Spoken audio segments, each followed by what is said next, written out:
Thank you, Daniel. Thank you very much for your excellent presentation. I really enjoyed it.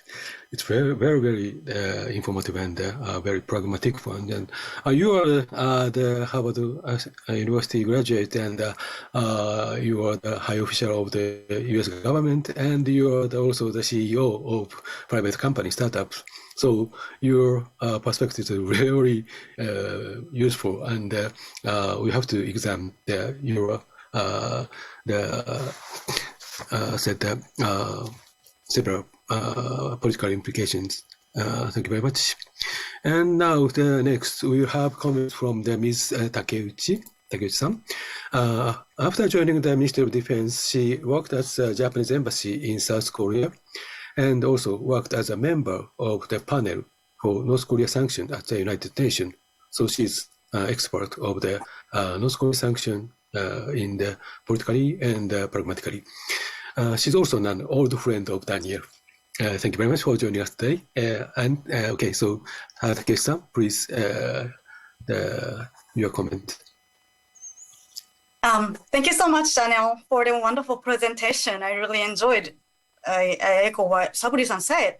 And this topic is truly useful for the practitioners to consider whom to designate. Of course, the Russian research is, as you said, it's different from what North Korea, sanction can do, like because of the information is not always available in case of North Korea, and more like heavily rely on to like intelligence, like who is working on which sector. But still, I believe this this research is useful for policymakers to think about how strategically designate the entities who, then. So this research attempted to answer the two fundamental questions about the economic sanctions. That's, it's one, do sanctions work? And then how do you consider the unintended negative impact of the sanction on the citizens? And I'll just, if I may, I'll just quickly summarize your presentation as follows. That so the sanction harms the economy of the entities in the individuals of the targeted country. The impact is assessed by both direct impact and also the cost of the cost for the government to bail out or shield the sanctioned entities. Then this first point leads to the second point about the real effect of the smart or targeted sanction. If the cost of the government bailout of the particular important entities, strategic entities, then the cost is eventually paid by the targeted country's taxpayer money. Then eventually the adverse impact of the smart sanction is not so smart, but rather closer to the impact of the comprehensive sanctions as it affects all the citizens. However, it does not necessarily mean that its sanction is bad. No, it's the regime's choice to save the companies or continue the action which caused the sanction at the cost of the citizens. So then the third point, I totally agree with you, Daniel. The very interesting findings is the entities' reliance on the third countries, especially the Western, or maybe including Japan or other Asian, advanced countries, components or services that strengthen the effect of the economic sanction. So thus technological superiority is important. So this also suggests one of the Japanese government, hot issue right now, the economic statecraft, keizai anzen hosho. This, it's because not only for the economic sanction, but strategic export control. That's exactly what METI is the leading force, is also which is to control the transfer of specific advanced technology and items. It's quite important in this, this Dr. An's research also underscores the importance of this strategic export control. So the so this research has so many useful implications, but I would point out only 3 strengths of the research.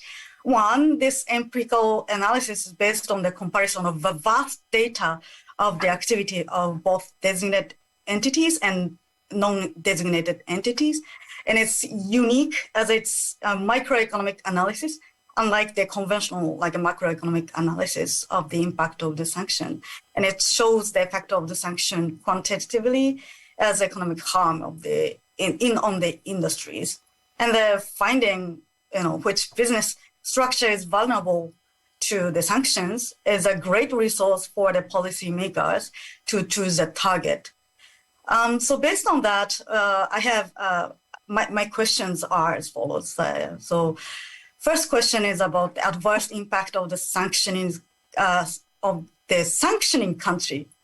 So Daniel already mentioned about the cost of compliance and the de-risking. But of course, economic sanction is part of the economic statecraft. Of course, countries always take into consideration the economic impact of on themselves while they decide on the when they decide on the target.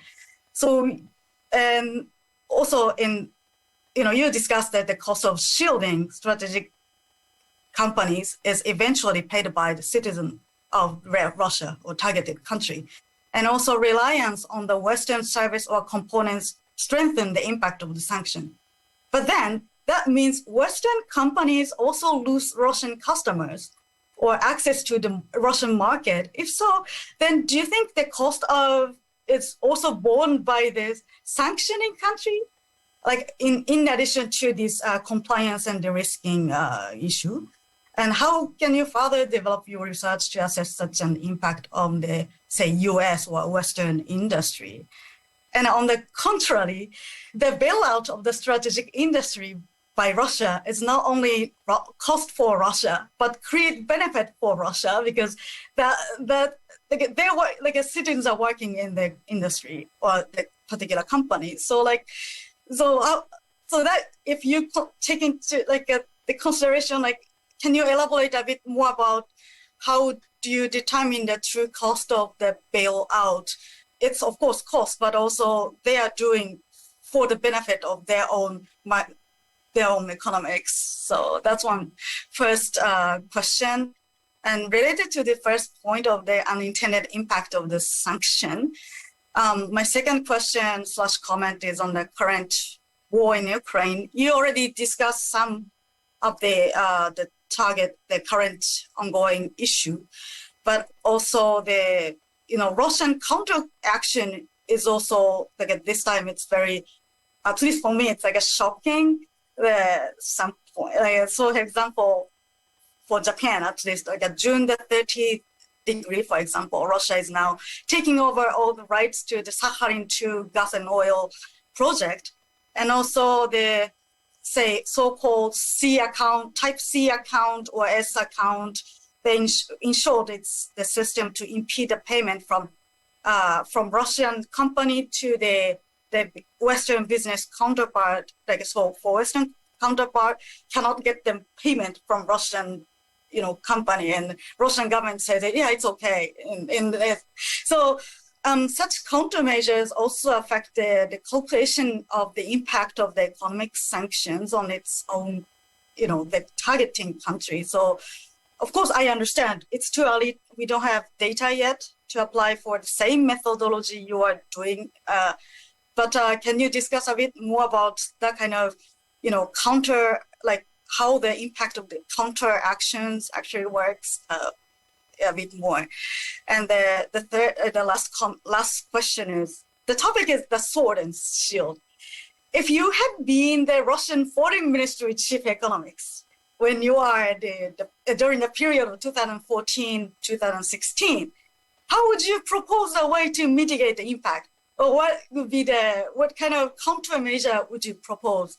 Or if you can also comment on the current situation, that would be also great. But how Russia can could have been countered to the Western sanctions. So that's my question, and thank you so much. And looking forward to your further discussion. Thank you. Thank you, Takeuchi-san. Yes, concerning the first question, Daniel also already mentioned that the cost of both send and target economies. But yes, could you answer Takeuchi-san's first question? And the second one is how to mitigate the sanctions. It's also the important information, I think. May I ask your answer? Yes, thank you very much, Takeuchi-san, for both the excellent commentary and also these very, very good questions as well. So I will try and answer each as best I can. So your first question was about the adverse effect of sanctions on the sanctioning country, in this case, the West. And again, that's a very important question because, yeah, we need to recognize that we always talk about sanctions like a weapon, like a bullet that fires from here to here, but that's not actually how sanctions work. It's the disconnection of a relationship, right? Each side can choose to disconnect, and in this case, it is the West that is choosing to disconnect an economic relationship. But a relationship always goes both ways, right? So when an economic relationship, a trading relationship gets disconnected, both sides feel an impact. But in the case of the Western, and by Western, by the way, I mean not just the U.S. and EU, but Western-aligned countries, including Japan and South Korea and Australia and so on. I think the impact is been relatively milder because, again, the mechanism by which sanctions work is deciding how much dependence you have not on gross inputs, but on non-substitutable sort of inputs and exports. And the West and Russia is very dependent upon a lot of Western inputs that there are no substitutes for, right? I mean, they can try and find some substitutes from China or India, but if ASML is the only company, or Taiwanese Semiconductor is the only company that really exports a certain kind of chip, and it chooses to sanction Russia, and Russia has no substitute, then that's what is most painful for Russia. So, but there is still some impact from the denial of the Russian market to Western companies. In the case of the U.S., I think it was like 1% of U.S. total exports goes to Russia, so it's relatively small. In the case of EU, there are many members of the EU that are much more dependent upon on the Russian market for its exports, but when I was working at the State Department in 14 to 16, it was very interesting to me to note that the countries that seem to have more dependency on Russia as an export market are also the same countries that were more eager to impose sanctions against Russia. So these were countries like Poland, like Finland, like the Baltic states, right? Estonia, Lithuania, Latvia, they have economies that are much more closely integrated with Russia than countries like Germany or Italy. And yet, when we, the United States, was trying to persuade European Union member states to join us in sanctions against Russia, we got the most political support from Poland and the Baltic states and less support from Germany, Italy, and so on. So we pointed out to them that, look, these countries are getting more hurt, but they are more politically aligned. So, it's an interesting sort of dichotomy, I thought. Saburi-san, this kind of gets to sort of your question on how to mitigate some of this. So again, I think probably the most important measure of how impactful sanctions can be is whether your exports or imports, how substitutable they are. So in the long run, it's all about, can you make sure that your imports have many sources so that they're more substitutable and you're not dependent upon one country like Russia or China or whoever you might consider sanctioning in the future. Conversely, you need to make sure that your industries are in such a strong competitive position that you are the only suppliers of a certain key goods. That is the way to maximize your impact of sanctions while mitigating the impact of counter sanctions on yourself. Thank you, Daniel. And we'll now begin the Q&A session. If you have questions for the speakers, please click the left button under the view screen to enter the question form. Yes, I think I have several questions already, and let me pick up some of them. Okay, first of all, yes, Daniel, could you see the question 1 and question 7? Question 1 is, can you think of any reason for service sanctions are more effective? Goods may be more easily delivered through Middle East or China. And the question 7 is, do you have any methods to measure relative dependency, for example, between US and China?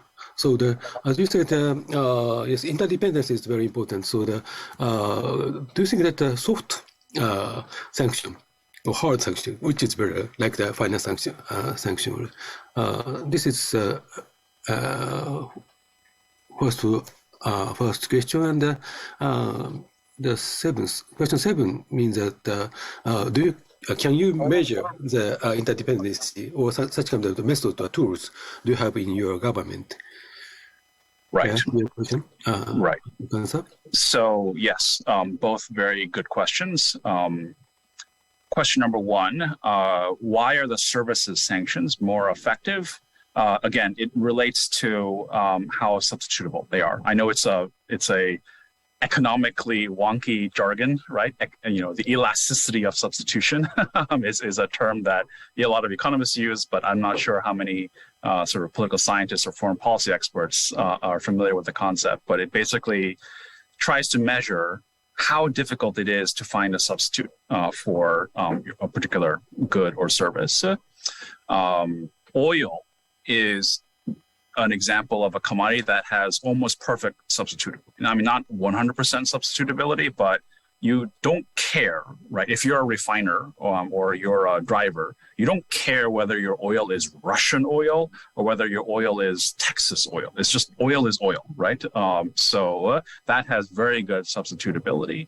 But if it's like a microchip, right?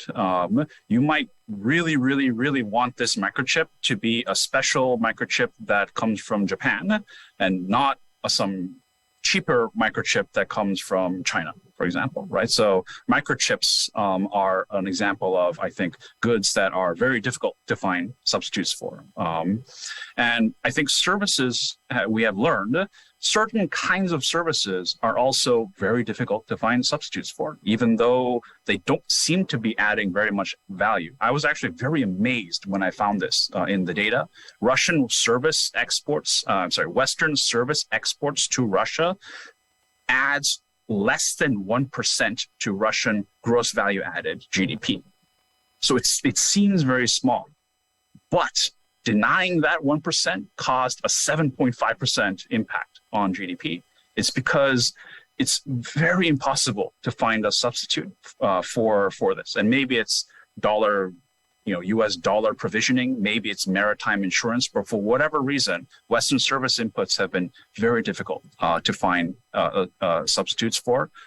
Russia and China are trying very hard to create substitutes for that. So maybe in the future, they will be more substitutable.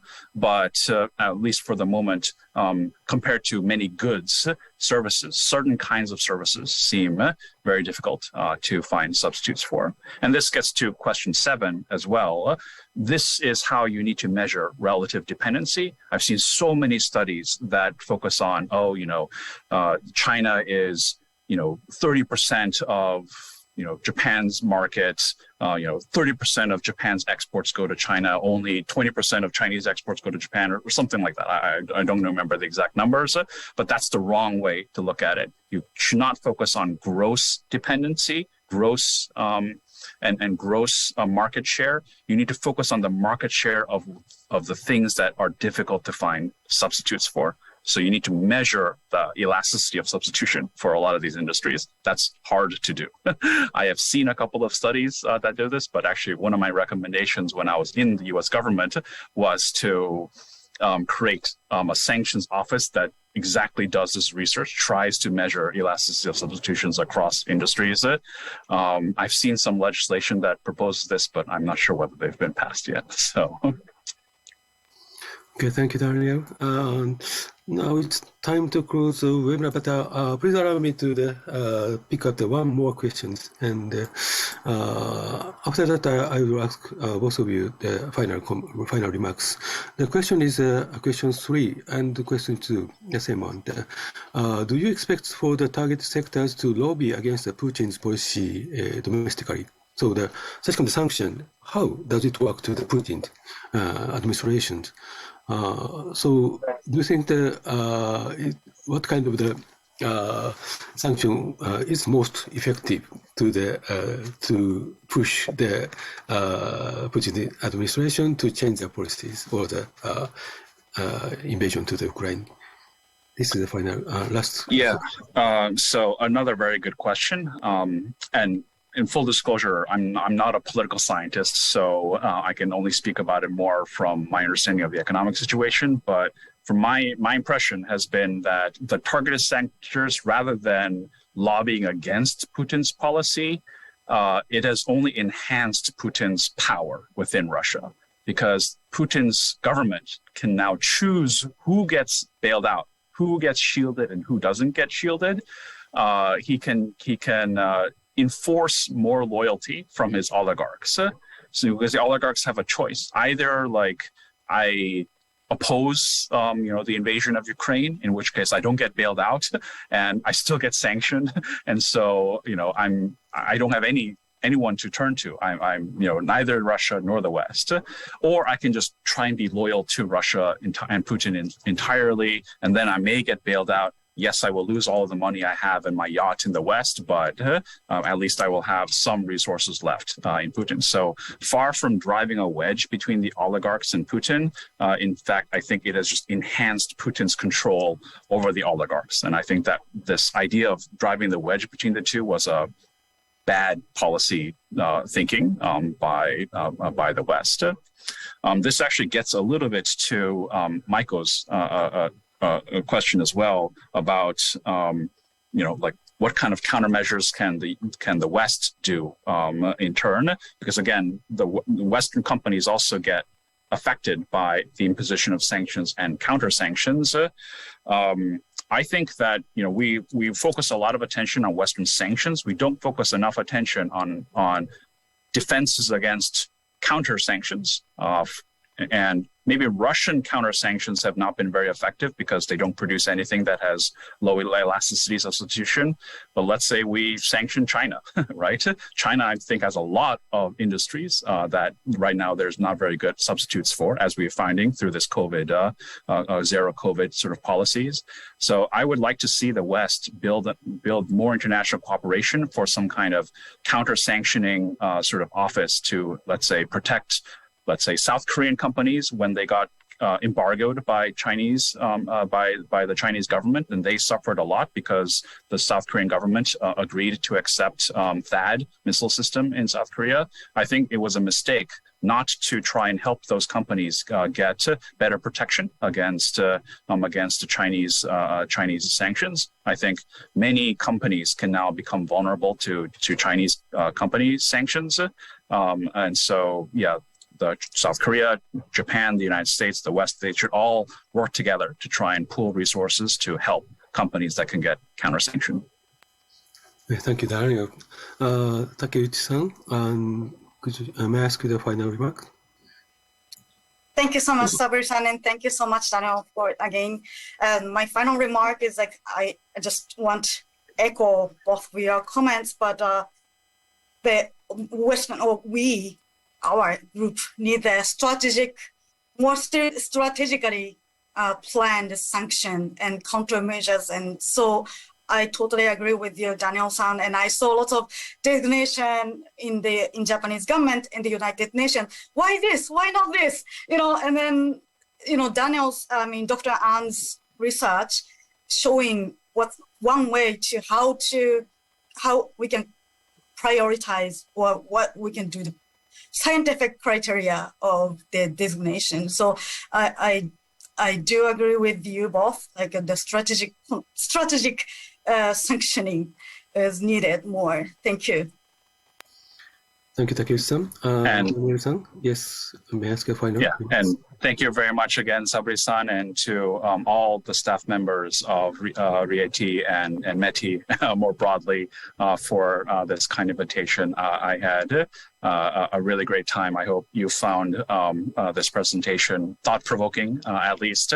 I know I didn't get to all of the questions, so please don't hesitate to reach out to me personally or through LinkedIn or something, and I can try and follow them up.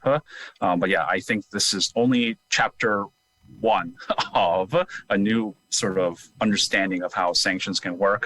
I look forward to more close discussions between economists who sort of understand the economics, but I don't think fully appreciate the political science and the geopolitics and the national security implications and the national security side of stuff. And initiatives like this that the METI does, I hope, is a perfect example of the greater cooperation and cross-fertilization of ideas between these two communities of experts to better improve our economics and our national security. Thank you, Daniel-san and Takeuchi-san.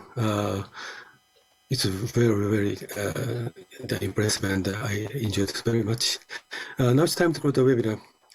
Yes, as Dr. An, Daniel-san mentioned that we have to study more about economic sanction. We have a long history of the war study, but the economic sanction study is still young, so we have to catch up. Okay, thank you very much for all for joining us today.